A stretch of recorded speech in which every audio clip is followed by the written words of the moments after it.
창세기 1장 24절로 31절까지의 말씀 같이 해주셨으면 서로 교독합니다. 24절 제가 먼저 읽도록 하겠습니다.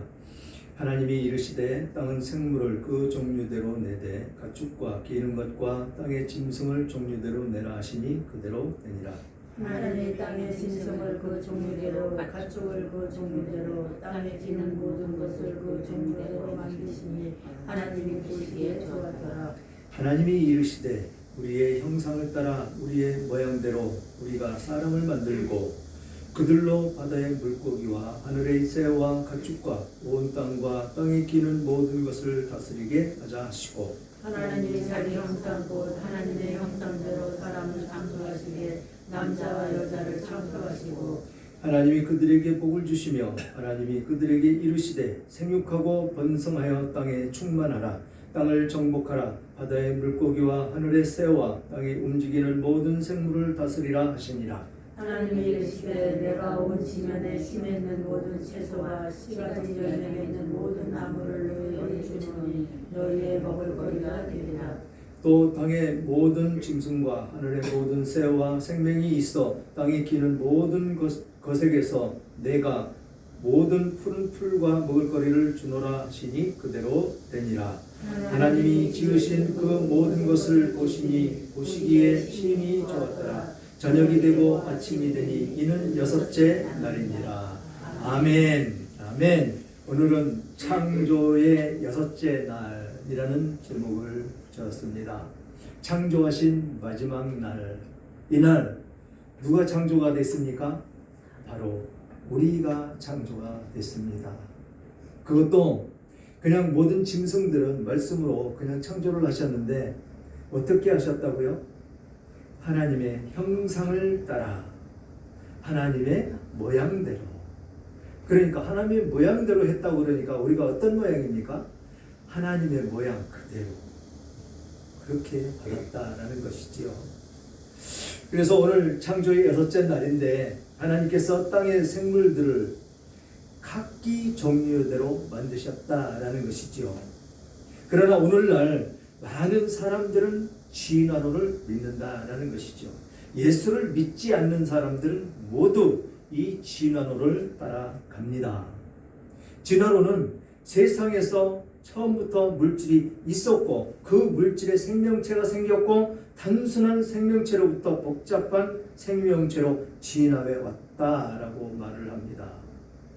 이 진화론자들은 이 지구가 어떻게 형성이 됐느냐라고 그들이 발표한 것을 보면 이 우주에 먼지가 똘똘 뭉쳐서 계속 굴러다니다가 먼지가 묻고 또 먼지가 묻고 또 먼지가 묻어서 이런 거대한 이 지구가 탄생이 됐다라고 그들은 이야기하고 있는 것이지요. 너무도 얼토당토하는 그런 이야기를 그들은 과학이라는 그런 잣대로 그렇게 발표를 하고 그것을 많은 사람들이 믿게 그렇게 현혹하고 미혹하고 있다라는 것입니다. 그래서 이 진화론은 세상이 처음부터 물질이 있었고 물질에 생명체가 있었고 단순한 생명체로부터 복잡한 생명체로 진화가 되어 왔다라고 이야기하는 것이 바로 거기에 있는 것입니다. 그러나 이 진화론에 대한 그 확실한 증거가 없다라는 것이죠. 증거가 있어야 될 거 아닙니까? 그러나 하나님이 창조하셨다는 증거는 바로 모든 물질이 형성이 돼서 돌아가는 그 이치를 보면 나타나고 있고 또 이렇게 말씀으로 기록을 해 놓았다라는 것입니다. 그래서 진화론은 무신론적 사상이면서 허무한 사상이다라는 것입니다. 아주 비도덕적인 그런 사상에 불과하다라는 것입니다. 진화론에는 사람의 의미와 가치가 없고 도덕적 선과 의의가 근거가 없다라는 것입니다. 거기에 사람과 짐승들 간의 본질적인 그 차이가 없음을 나타낸다는 것입니다. 사람과 짐승은 분명히 차이가 있습니다. 우선 사람은 영과 혼이 있는데 이 짐승에게는 영이 없다는 것이죠. 생각할 수 있는 것이 없다라는 것입니다. 창세기 1장은 하나님께서 천지 만물을 창조하셨음을 선포하는 그런 하나님의 말씀입니다. 그래서 이 본장은 하나님께서 모든 생물들을 각기 종류대로 창조하셨음을 증거를 한다라는 것이지요. 그것이 진화론의 잘못을 아주 단번에 증거하고 입증하는 그런 대목이다라는 것입니다. 하나님의 창조 사역은 존재 세계의 시작임을 말씀을 하신다라는 것이지요. 그리고 사람은 하나님의 형상대로 창조를 하셨다라고 말씀을 하고 계십니다. 그것은 사람에게 주신 그 지혜와 지식과 의와 선, 그리고 땅을 정복하고 생물들을 다스리는 것을 포함한다라는 것입니다. 모든 짐승들이 이 사람을 보면 두려워합니다. 자기보다도 작은데, 사람이 자기 몸체보다도 아주 작고 아주 사나운 짐승이라도 사람만 보면 두려워한다는 것입니다. 왜 그럴까요? 바로 하나님께서 그렇게 명령을 해 놓으셨기 때문에 그렇습니다. 사람의 무엇을 받으며 살아라?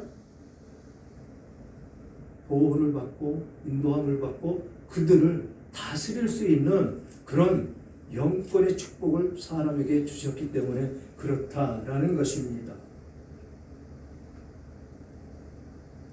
그렇지만 사람을 땅을 정복하고 생물들을 다스리는 일을 어느 정도는 해왔습니다.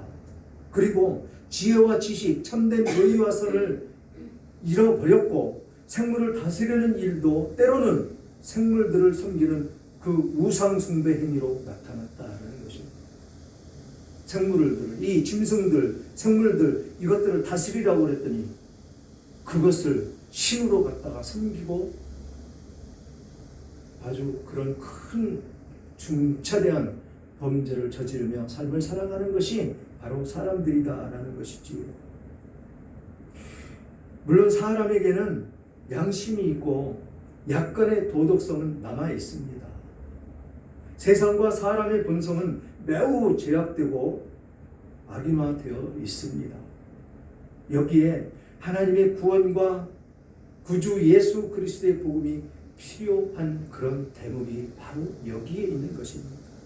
사람의 죄, 그 사함과 의롭다 하심을 얻고 거룩해져서 하나님의 형상의 그 본래의 모습을 회복해야 된다는 것이지요. 창조된 세상은 하나님 보시기에 심히 좋았다라고 말씀을 하십니다.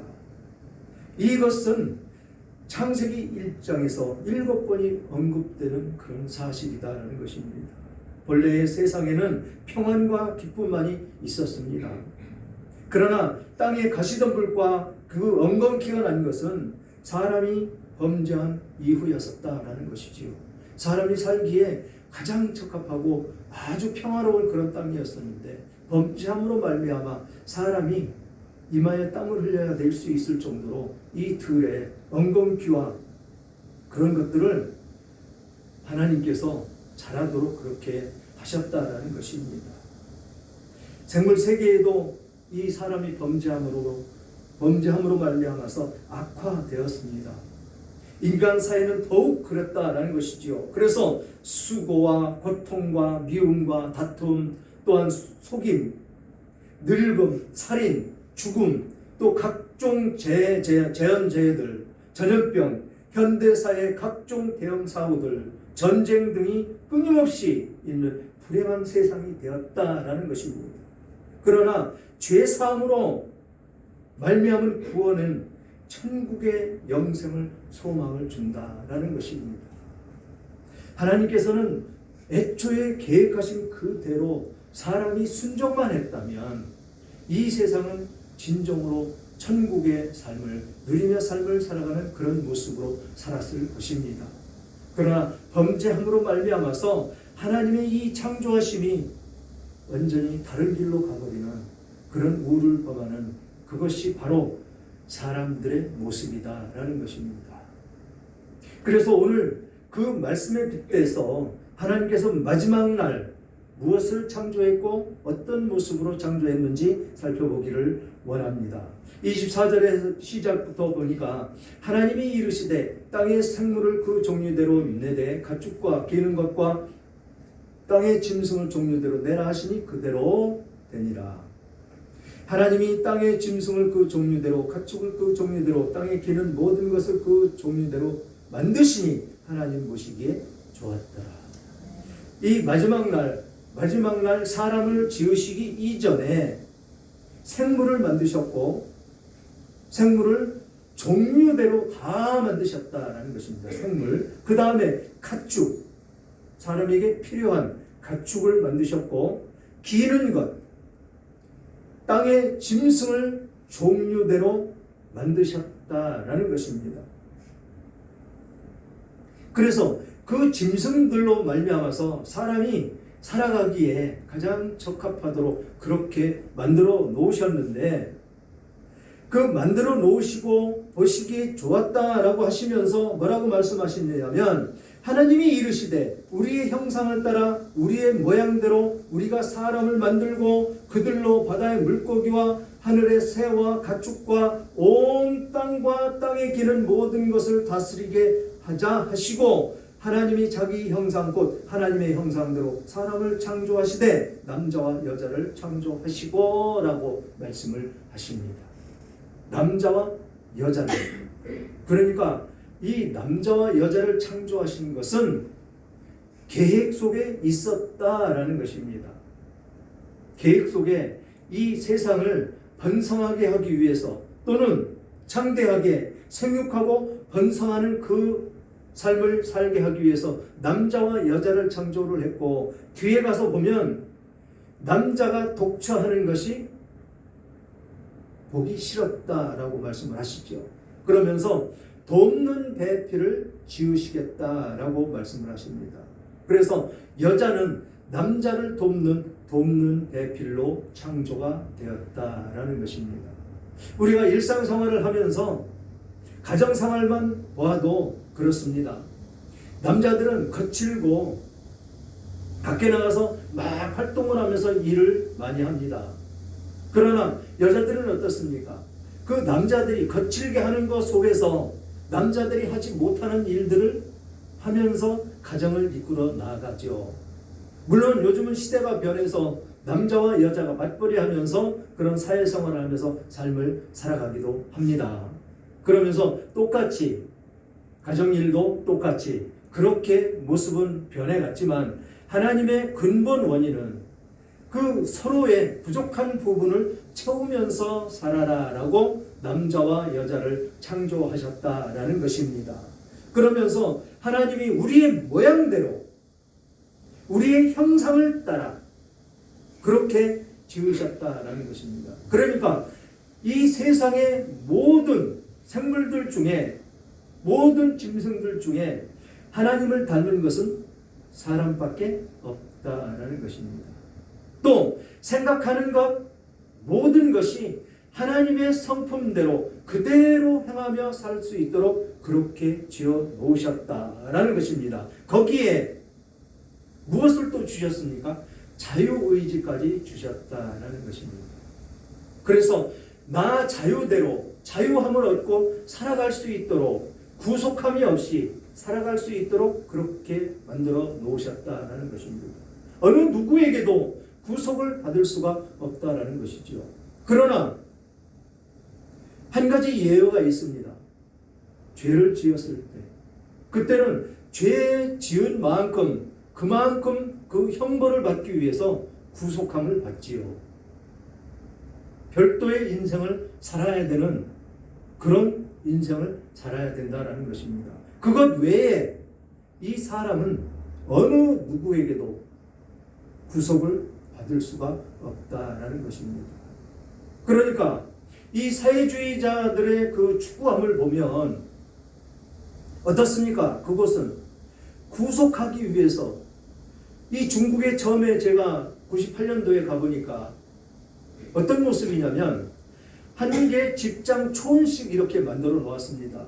그래서 집을 짓는데 흙담을 쌓고 슬레이트 지붕을 얹었는데 그것이 길게 지어져 있습니다. 길게 하우스처럼. 하우스가 우리는 이렇게 한 동씩 이렇게 되어 있는데 쭉 길게 이어져 있습니다.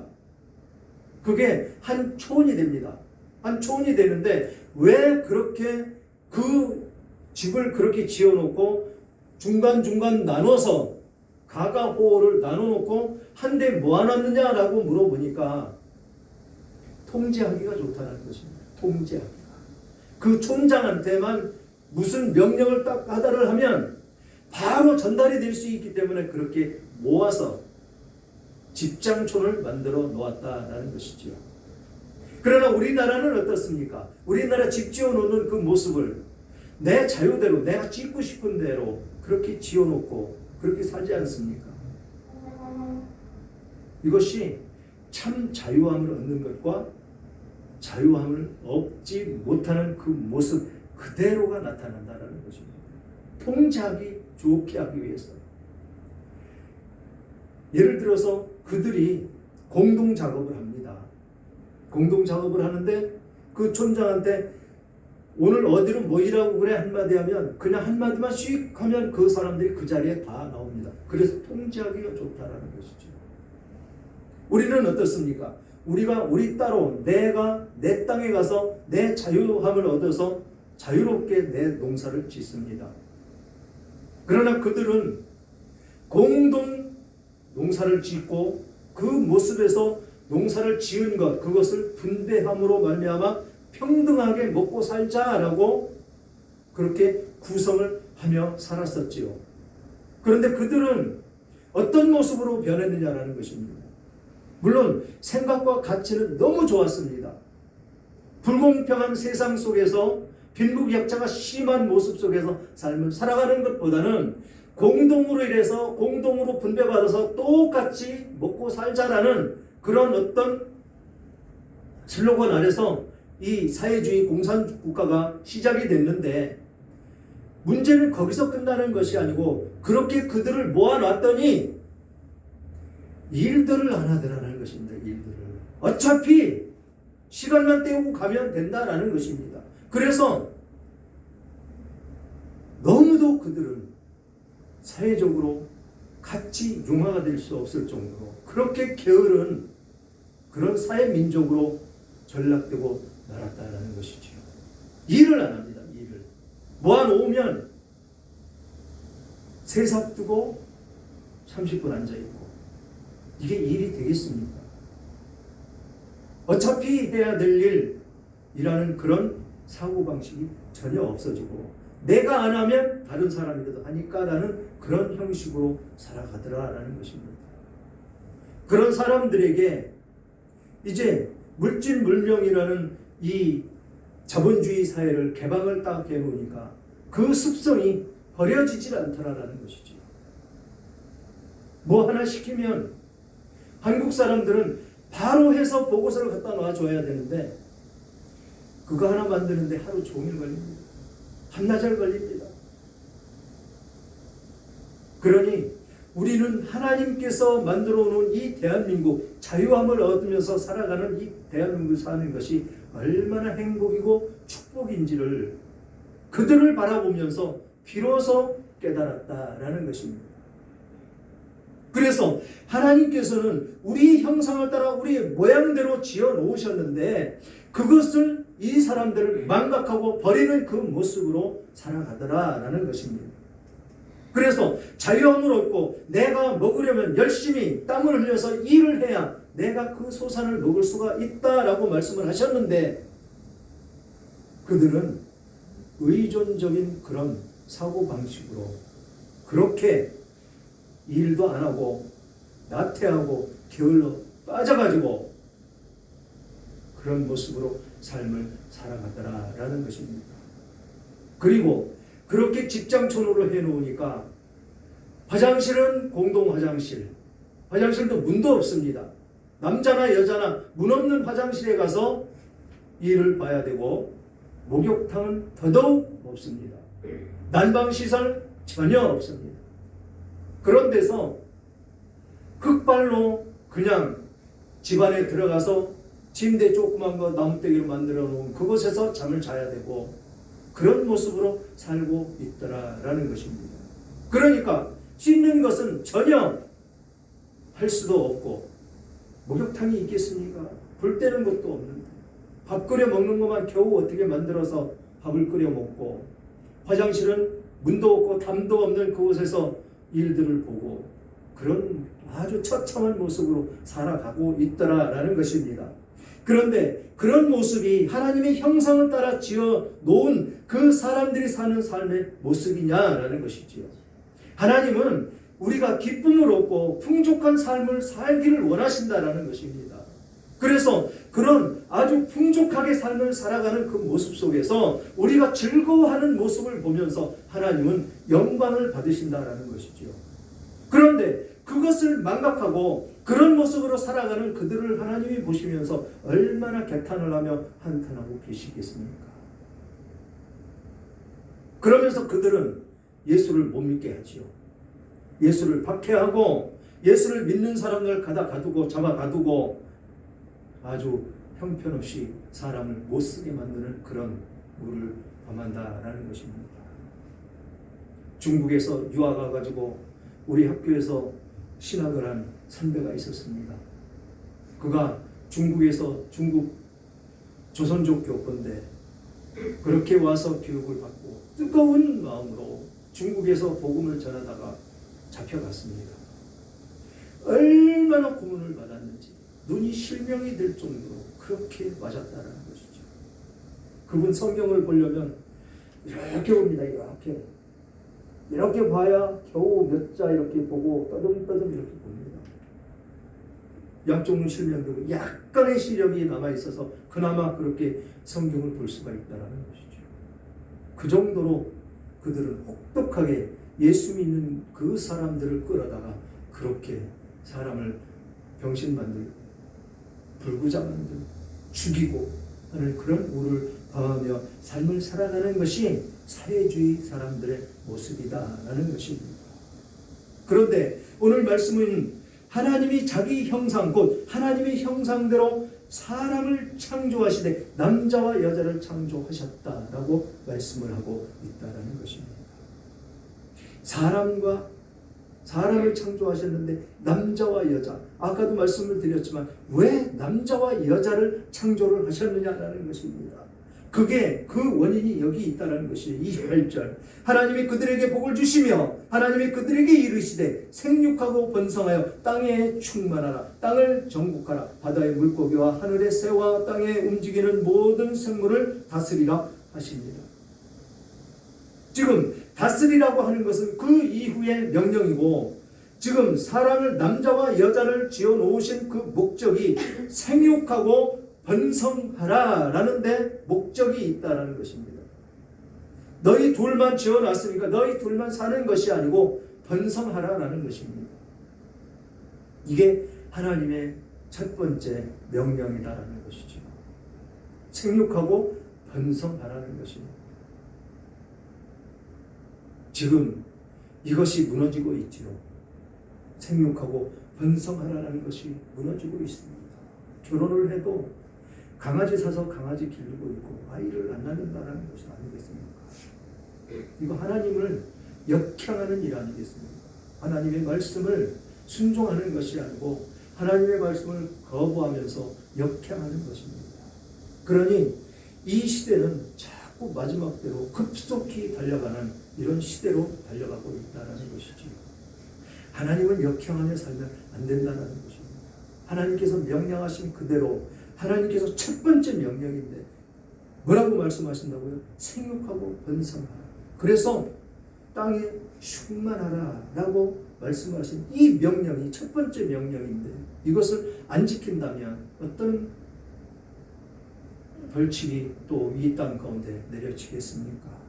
그렇게 땅에 충만하고 땅을 정복하라 라고 명령을 하시면서 그러니까 이 땅을 모든 땅을 우리 사람들에게 주셨으니까 그것을 정복하라는 것입니다. 그러면서 바다의 물고기와 하늘의 새와 땅에 움직이는 모든 생물을 다스리라 라고 명령을 두 번째 하셨습니다. 이게 두 번째 사명, 사람들에게 주는 사명이다라는 것이죠. 그랬더니 이 뒤에 나오지만 아담이 모든 짐승들, 가축들, 동물들 이름 지으면서 다 하나님의 명령을 따르는 모습을 볼 수가 있습니다. 뒤에 가면. 그런데 지금 여기에 이것들을 다스리라고 말씀을 하셨는데 다스리라고 명령을 하시면서 그 짐승들에게 어떻게 했습니까? 사람의 명령을 따라서 너희들은 살아라고 해 놓으셨겠죠. 그래야 그들이 사람이 하는 것을 따라올 것 아니겠습니까? 이렇게 다스리면서 사는 그런 아주 중차대한 그런 사명을 주셨다는 것이지요. 이렇게 준 사명이 죄를 지음으로 말미암아 그것이 완전히 망각되고 깨져버리고 없어져 버렸다라는 것입니다. 그런데도 지금 짐승들이나 그런 동물들을 보면 사람을 두려워합니다. 사람을 두려워하는 그 모습을 보면 하나님께서 태초에 그렇게 만들어 놓으시고 명령한 모습을 우리는 증거가 되지 않을 수가 없는 것이지요. 그러면서 29절에 하나님이 이르시되 내가 온 주변에 씨 맺는 모든 채소와 씨 가진 열매 맺는 모든 나무를 너희에게 주노니 너희는 먹을 거리가 되리라. 먹을 것을 이제 사람을 창조하시고 이 땅을 생육하고 번성하고 충만하고 정복하라라고 명령하시고 모든 물고기, 하늘의 새, 땅에 움직이는 모든 생물을 다스리라고 명령을 하시고 그 다음에 사람이 먹고 살 수 있는 곡식, 채소와 씨 맺는 열매, 채소와 곡식들을 우리들에게 주셨다라는 것입니다. 먹을 거리로. 그래야 사람이 살아갈 것 아니겠습니까? 그렇게 주시고 난 이후에 또 땅의 모든 짐승과 하늘의 모든 새와 생명이 있어 땅에 기는 모든 것에게 내가 모든 푸른 풀을 먹을 거리로 주노라 하시니 그대로 되니라. 아멘. 그러니까 지금 이때는 이 창조된 이때는 육식동물이 없었다라는 것이죠. 지금 육식동물이 많지요. 사자, 호랑이부터 시작을 해서 많습니다. 이게 사람이 범죄하고 난 이후에 그렇게 변해간 그 모습을 볼 수가 있다는 것입니다. 여기에는 그런 새와 생명이 있어 땅에 기는 모든 것, 짐승, 하늘에 나는 새, 그 모든 짐승들을 푸른 풀을 먹을 거리로 주셨다라는 것입니다. 이게 인류 최초의 하나님께서 세워놓은 그 방법이다라는 것입니다. 그러면서 하나님이 지으신 그 모든 것을 보시기에 심히 좋았더라. 저녁이 되고 아침이 되니 이는 여섯째 날이니라 라고 말씀을 하십니다. 오늘 읽은 그 본문에 창조의 언약이라는 이 아담 언약, 창조의 언약이라는 이 말씀을 책 예수님께서 선포한 적이 있습니다. 그런데 여기에 우리가 중요하게 여겨야 될 것은 이런 언약을 우리는 지키면서 살아가야 된다는 것이죠. 사랑하는 여러분, 창조의 법칙에 사람의 인생이 그 참된 목적이 담겨 있다라는 것입니다. 우리의 인생에 살아가는 그 모든 것, 거기 그 목적이 하나님께서 창조하신 목적이 담겨 있다라는 것입니다. 창조의 법칙은 하나님의 말씀대로 살아갈 때 이루어진다라는 것입니다. 하나님을 거역하면 이 창조의 질서는 무너지고 만한 것입니다. 또 창조의 법칙은 죽으시고 부활 승천하시고 이 땅에 다시 오실 예수님을 믿고 그리스도의 복음을 전하는 하나님의 나라 유업을 받아 천국 백성이 되는데 있다라는 것입니다. 이게 하나님께서 창조해 놓으신 그 목적, 거기에 달성하기 위해서 이 창조하신 그 목적이 모두 함축되어 있는 것이다 라는 것입니다. 이 창조하신 이 목적대로 우리는 살아감으로 말미암아 참 자유함을 얻으면서 우리는 살아갈 수가 있다라는 것이죠. 중국을 예를 들어서 사회주의를 말씀을 드렸었는데 그 사람들은 하나님을 믿으려고 하지도 않고 하나님을 배교하면서 하나님을 배제시키는 그 모습으로 나타나는 모습을 볼 수가 있다는 것입니다. 그러므로 창조의 법칙은 예수님을 믿고 하나님의 나라의 유업을 받아서 천국 가는 데 있다라는 것입니다. 그런 복을 우리는 마음껏 받아 누리며 살아야 될 줄 믿습니다. 그 가운데에서 이런 복을 나만 믿고 나만 천국 가는 것이 아니고 나의 주변 사람들, 나의 가족들, 친지들, 나의 자녀들 함께 가야 되지 않겠습니까? 이런 아름다운 축복을 나만 받아 누리는 것이 아니고 다 함께 받아 누리는 여러분들 다 되시기를 주님의 이름으로 축원합니다.